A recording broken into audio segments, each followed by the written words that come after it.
আপনি দিবেন হচ্ছে মেবি 270। একটু দাঁড়ান ভাইয়া।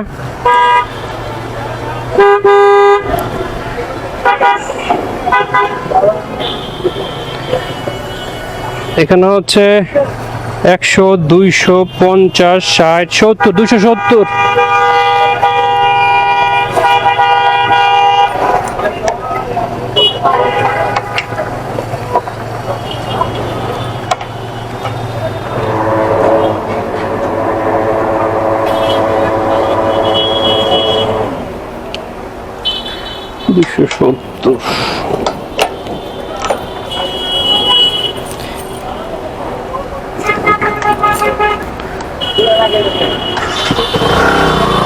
তো তেল নেওয়া শেষ। একদিন একটি মজার ঘটনা আছে এই জায়গায়।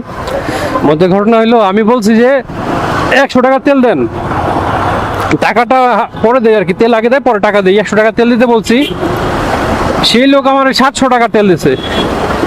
তেল দেওয়া শেষে যখন টাকা দিছি, তো উনি তো বলতেছে যে ভাই আর কই, মাত্র 100 কেন, 600 দেন। আমি তো অবাক, কিরে কিসের 600 ভাই, কিসের 600 দিলাম, চাইলাম 100 টাকার তেল, আপনি 700 দিছি। ভাই আমি টাকায় দেখি ওই জায়গায় 700 লেখা উঠা রয়েছে।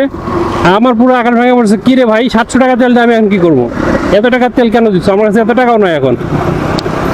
ওরে কি করছে জানেন, বাইকটা বলছে ভাই একটু ওয়েট করেন, রাইখা পরে পাইপ দিয়ে তেল উঠেছে, বাইকের ভিতরে পাইপ ঢুকাই দেয়, মুখ দিয়ে টান দিল, পরে তেল বেরোলো, একটা বোতল আনলো, তো ওখানে রাইখা মানে উঠে রেখা দিছে, বাকিটা আমার দিয়ে দিছে আর কি। যাই হোক, এরকম পরের থেকে হচ্ছে আমি কোথাও গেলে আগে বলি দাঁড়ান, আগে টাকা দেখা নেই, টাকা দেখা তারপরে হচ্ছে তেল নেই। কি করবো ভাই, যদি আবার বেশি দেওয়া দেয়, দেখা গেল যে আমি চাইলাম 200 টাকার তেল, দিয়ে দিল 2000 টাকার তেল, জোরে বড়টা কে দিব।